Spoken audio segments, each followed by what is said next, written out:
Ladies and gentlemen, welcome to another exciting episode of Caught on the Mic. And when I say exciting, I am truly excited. Joining me on the podcast today is the Grammy Award-winning member of the legendary reggae family, Morgan Heritage. His new album, most recently released, Jamaica Love. My friend, Mojo Morgan, how are you? I'm doing great this evening. How are you doing, my brother? Oh, I am so good, man. I was cruising your social media. Were you frying fish earlier? So Gramps is on the No Water in My Whiskey tour across America, doing Yeah. great things, connecting with the Morgan Heritage fans, expanding the fan base. And when we're on tour, it's life for us. Yeah.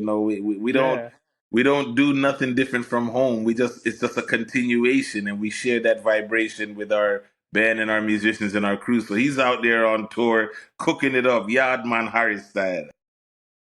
I love it. I love it. I love it. Well, let's talk about your most recent release, Jamaica Love.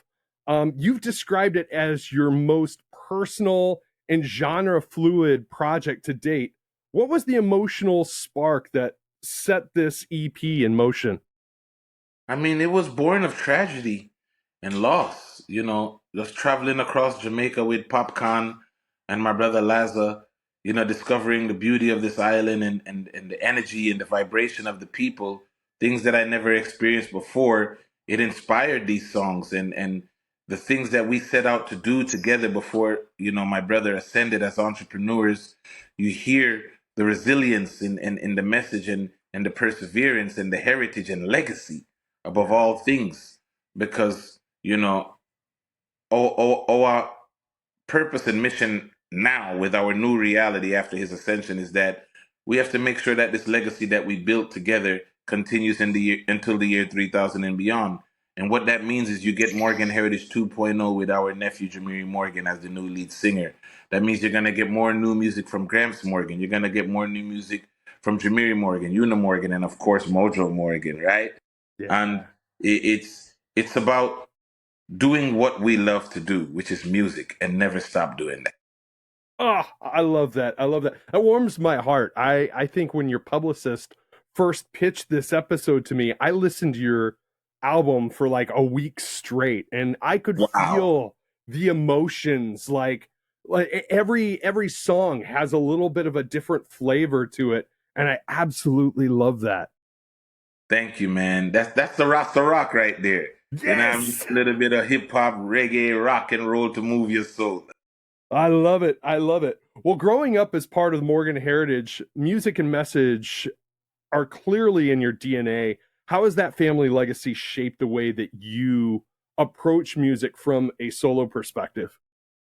I mean, there's so many little anecdotes that you get when you're collaborating as a family. Like Peter would always say at the end of the mixes, "Is it gonna make or break the record?" And I wanted to kill him. I'm like, dude, the snare drum is too loud. Is it gonna make or break the record? No, it's not gonna make or break the record. So, but the attention to detail that we put into the production, I made sure I didn't compromise that integrity in creating this body of work. Down to the very last edition, which was the When the Father Calls intro, which I felt set the tone for everything else to come. With all the symphonies and the Nyabingi drums and at the same time the Western guitar. It's like you're hearing a potpourri of all these different flavors all in one while getting a Yes. message about nuclear disarmament. Like, who is this guy and what the fuck? What are you on? What are you smoking? Did you have a little peyote or something, brother? Like, Yes.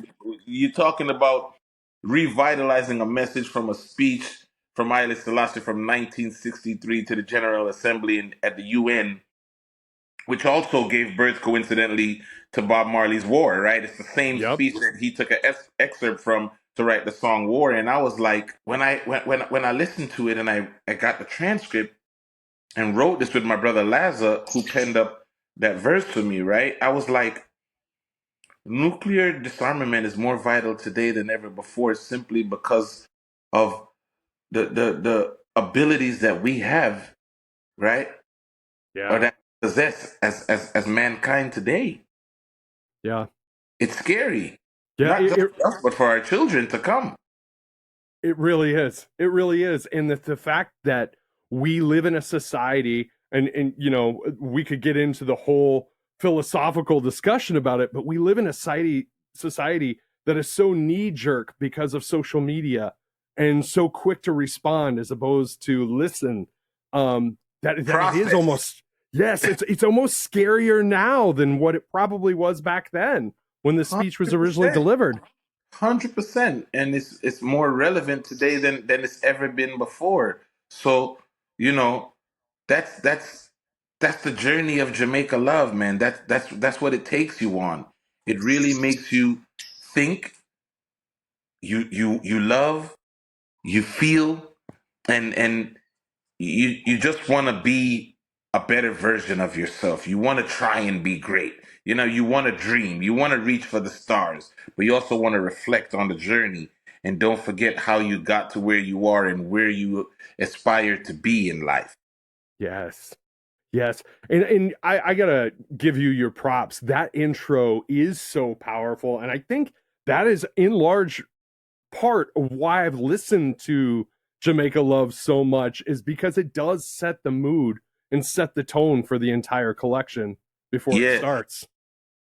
100%, man. Thank you on that. You know, much love to the people that made that available for public consumption online. And I was able to do what I had to do with it creatively. And my engineer on that, he really made sure that all the different elements and moods really came across and it wasn't distorted. You Yes. know what I mean? So I appreciate you identifying the power within the music and how we were able to bring all of that together seamlessly to open the Jamaica Love story. I love it. Well, let's talk specifically about Mountain Song. It's beautiful, it's layered, it's deeply symbolic. What do those mountains mean to you personally? And how did the collaboration with Gramps and your son come together? So me, I'm a country boy, and in St. Thomas, in the eastern part of Jamaica, where we reside, there's a place called Bath Fountain. It a quick story. Our when our dad discovered this place and bought the family estate there, he brought us there and explained to us the meaning of this place. And it was discovered by a slave. It's hot water coming out of a rock that, of course, is volcanic. Um, so there's a lot of sulfur components into it. So that gives it a healing component. And it was discovered by a slave that escaped his master's hand. And what happened is that it became a gathering point for slaves after they were abused or beaten would go there to administer healing to one another and gather and if I'm not mistaken gave birth to the rebellion that went on to become the Paul Bogle rebellion and subsequently leading to the fight for independence for Jamaica from the United Kingdom. So Mountain Song is just a journey down memory lane, just reflecting on those moments when we just got the land back in the mid 90s in Jamaica and was tearing down this hill and building the recording studio in our future home and just smelling the roses. Because in life, you know, Mike, you put on these blinders and you're on the journey 20 years in and you never really stop to smell the roses or reflect on all the work that you've done, the accolades you've amassed, how many millions of people you've touched around the world. And Mountain Song is that song of reflection. And, you know, we were working on an album last year, January, before Peter ascended.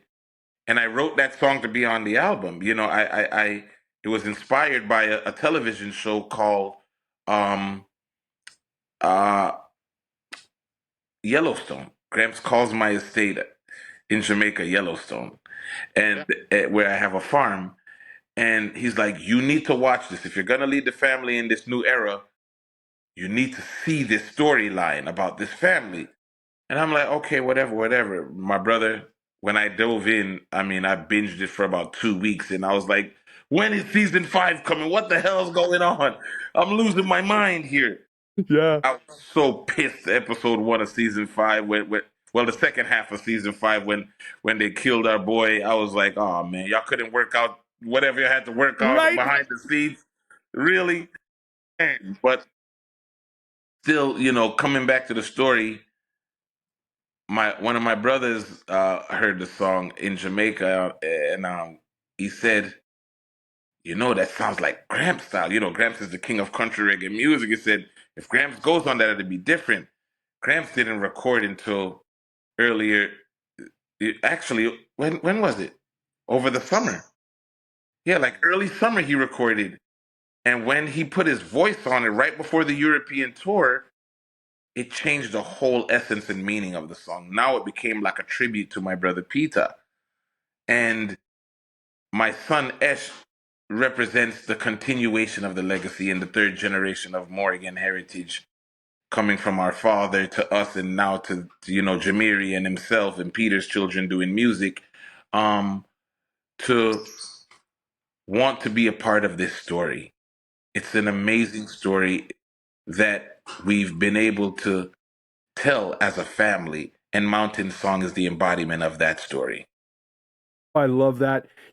One father to another, you can almost take that song and apply it, no matter who the listener is, they can apply it to some area of their life. And like for me personally, it was like my daughters all graduating high school this year and starting Yes. college. It was them moving on to their next chapter and their lives. So I was really dying to ask you that question. So Yeah, man, because it was a scene. I heard the song, in a scene, and one of the ending scenes of one of the episodes in Yellowstone, and I was like, man, that reminds me of days when we were at Bath Fountain, actually living that.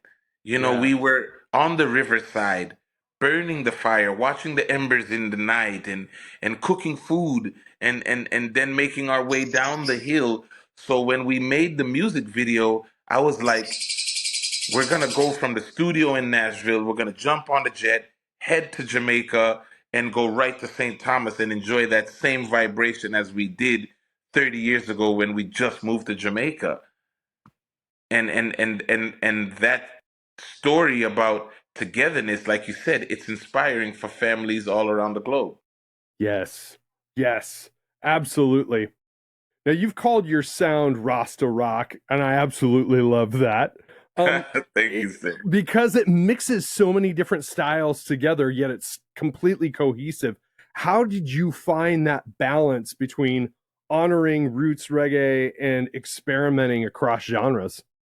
So when we took a break during the solo years from 2008 for about 5 years, came back 2012 to our day job as Morgan Heritage, we wanted to share with the world what we contribute to the entity known as Morgan Heritage.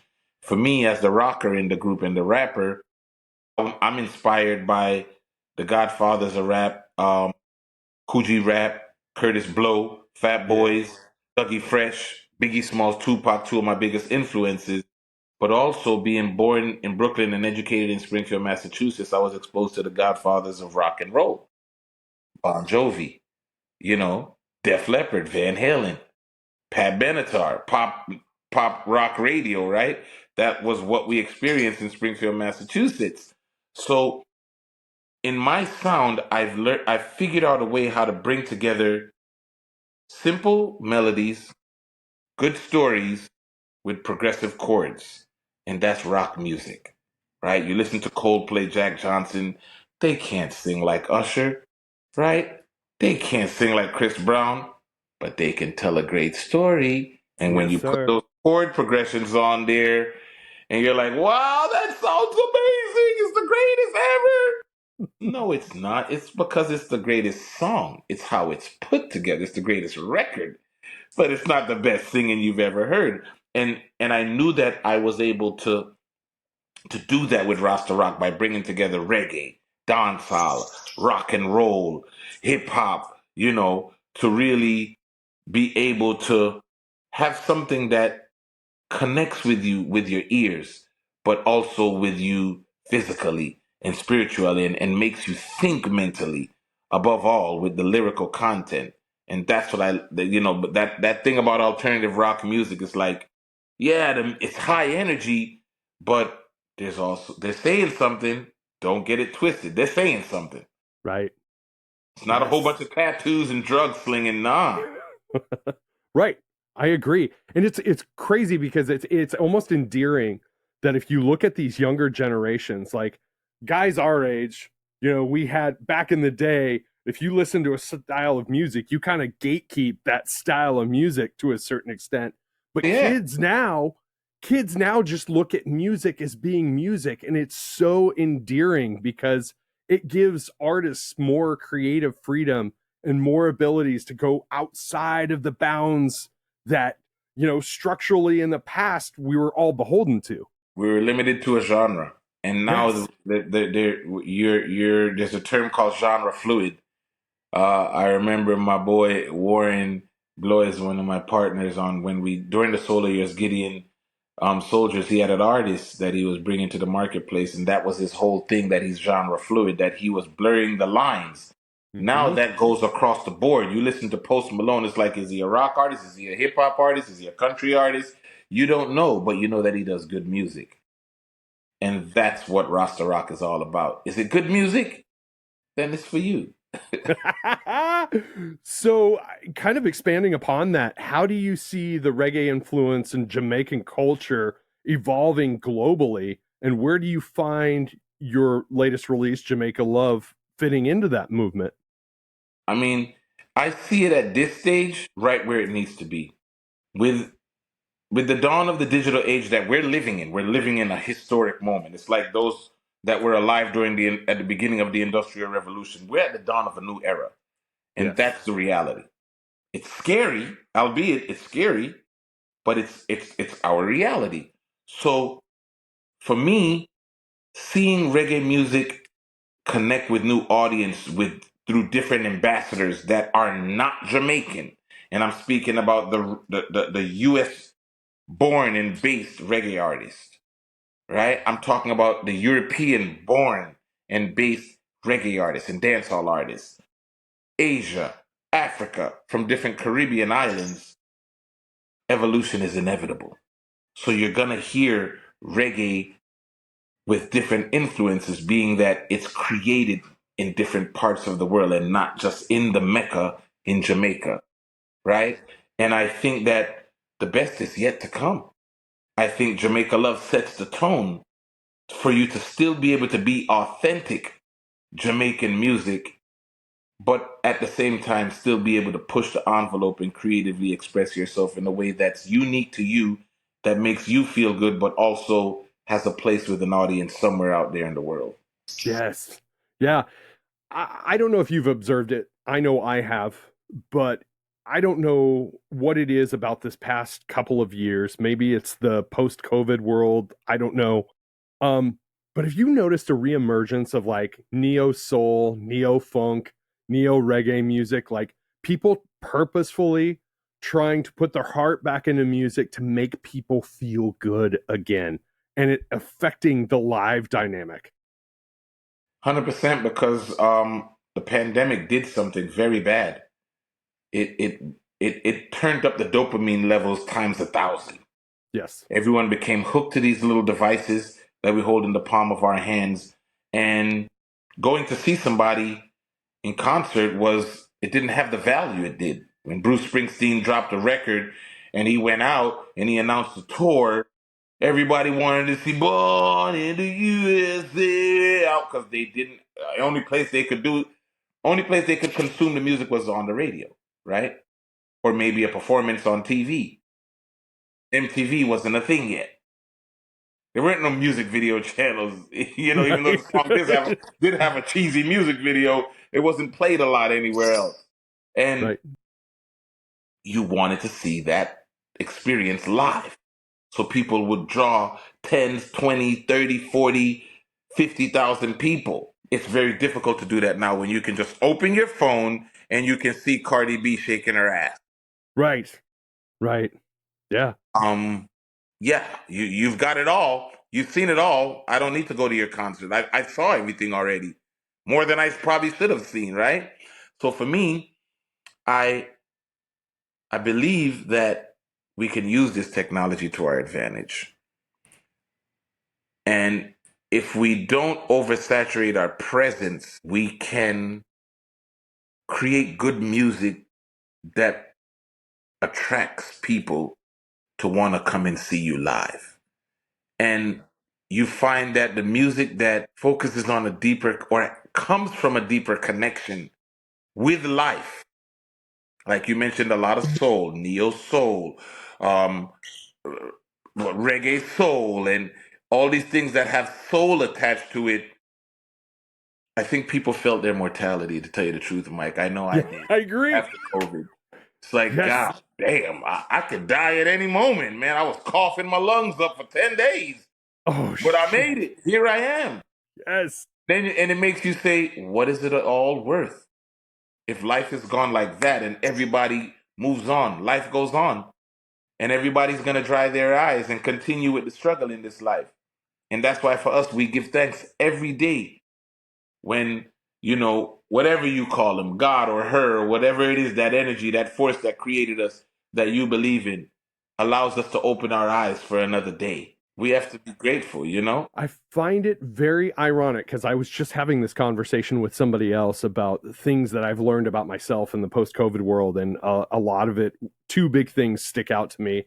I relearned my own humility, and you mentioned it, mortality. Like I feel like I faced mortality in a much different way, in a much broader sense than before COVID. So, kind of tying it to the music aspect with the neo soul, the neo funk, new reggae music, new island music in general, like moments where we are musically celebrating life seem to be more important again than maybe they were beforehand.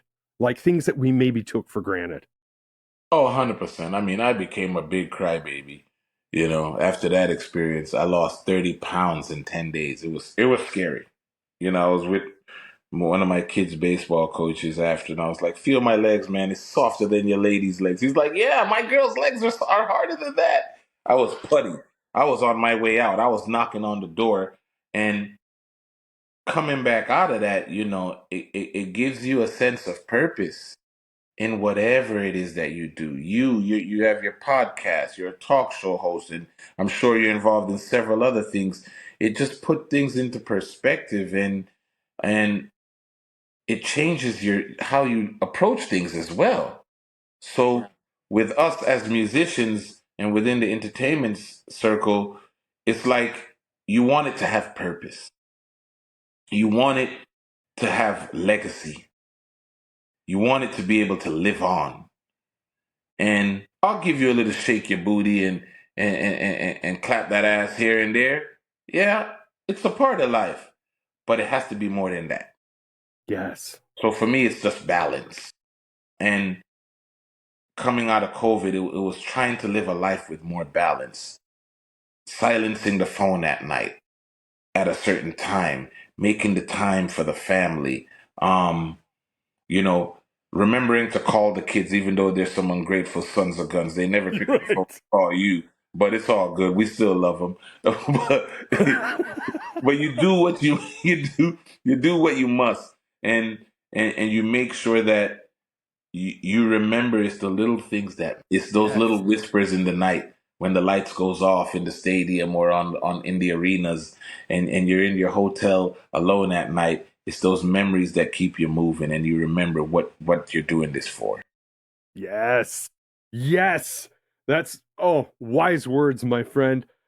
You've made no secret about the fact that your mission is to inspire not just with your music, but how you live and you lead. And you actually just kind of illustrated that with what you just said. What does that look like for you right now as an artist, entrepreneur, and a father? I gotta breathe on that one. I gotta exhale on that one. Heavy is the crown, Mike. Heavy is the Yes. crown, my friend. It it's an interesting journey, to say the least. Because I was just saying to my girlfriend, in 2 hours I did a week's worth of work before this call. I was nonstop, probably a dozen calls, all important, rapid fire, right? And now I need 5 days off to recuperate. But what it is for me, when you put it all into perspective, it's about being present in every moment. Because yes, I had a dozen calls in 2 hours, but each call I didn't skip a beat. I had to give it my undivided attention. And that's how I have to approach my life at this critical juncture where there's so many lives that hang in the balance, that I have to make sure that when I'm dealing with my wife to be and my children, that I give them 100% of me. When I'm dealing with my entrepreneurial ventures, that I give it 100%. When I'm dealing with my group and its business and the empire that we built called Morgan Heritage and the legacy, that I give it 100%. When it comes to Mojo Morgan and all that I want to achieve, and use it as a tool to expand the Morgan Heritage fan base, that I give it 100%. It's all encompassing and finding a way to lead by example. As my father said, I don't ever try to be a boss, but be a leader, like unto Moses. As the story is told, I'm going to roll up my sleeves and my pants foot, and I'm going to step in the mud and make those mud bricks to build the pyramids, right? I am going to be by your side through thick and thin as we trod this journey. We are going to rise together. As my brother Luke said, when the tide rises, all boats float. So for me, my biggest joy is for everyone around me to be happy. Because if they're happy, then I'm happy. If they're not happy, then we have a problem. Yeah. And Yeah. that's what life looks like for me at this time. Oh, I love that. I'm so similar, my friend. I'm so similar. I was having this conversation with my wife similarly just a few days ago. I'm about to go down to the podcast studio and I'm like, all right, I'm about to go record another one. She goes, you look upset about it. She goes, you love doing this. And I said, yeah, I've got a lot. I'm like, I'm recording more than I'm able to keep up with releasing right now. Right. And it's like, it's good problems to have. But when you're in the thick of it, you're just like, okay. It's a lot. You know? Heavy is the crown, and you know you have a purpose because your platform is giving a voice to people like myself to be able to tell these intricate stories behind the music, what makes you who you are, and not just, yeah, here's my new record, yeah, Jamaica Love, play the music. Okay, what makes it special? And I watched some of your episodes and I was like, man, you really dive into what you're doing and the people that you bring on your show. And I appreciate you having me and giving me the opportunity to share my story and who I am as Mojo Morgan of Morgan Heritage. Dude, I tell you what, that is the most important thing. Like there's 1,000 million freaking music podcasts out there in the world, but mine, what I feel makes mine different is the fact that if you give me your time, you've given me the most valuable gift in the world. Mm-hmm. And everybody is an individual, so you have to respect that. And it's all about relationship building, how we make the world a better place through building these small moments and small conversations that can have massive impact, Facts. So speaking of massive impact, if you could leave listeners with one feeling or message after hearing Jamaica Love, what would you want it to be? Love life and live it to the fullest. No man is promised tomorrow, or woman for that matter.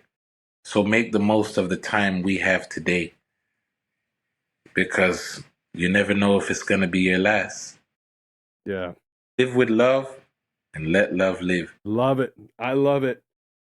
Mojo, my closing question, which I ask every single guest that does my show, Okay. is what is your advice for making the world a better place tomorrow than what it is today? You kind of hinted at it, but what's your specific advice? Small things they could do. Don't try and change the world. It's not going to happen. Find a way to create impact, one life at a time, one day at a time, one experience at a time. Be the best version of yourself and hope that that light will shine and inspire others around you to live according to what they saw you do. Yes, lead by example. Yeah, because at the end of the day, right, neighborhoods make up communities, communities make up cities, cities make up states or provinces, and those make up countries. So it comes back to you as a human being. If you can be the best version of yourself and inspire one more person to do that, and they pay it forward, the world is going to be a better place at the end of the day. Yes, sir. Yes, sir. Tell my viewers and listeners where they can find you and your music online. At Got Mojo Morgan on all social media, at Morgan Heritage across all platforms, MorganHeritageMusic.com. The MojoMorgan.com website is coming, launching with some tours and merchandise and all these amazing things. The new EP, Jamaica Love, is out now, right? So go get it, stream it. The music videos are on my YouTube, Got Mojo Morgan. Thank you so much, Mike, for having me. And I look forward to talking to you real soon when we drop the full-length album next year, Mr. Mojo Rising. Yes, yes, yes. I was just going to say, man, I am so glad we are connected now. Glad to now call you a friend. You know, my door is always open anytime you want to come back on and just hang out. Yes, sir. Thank you so much, man. Much love. Mojo Morgan, the world is a much better place with you in it, my friend. Blessed love.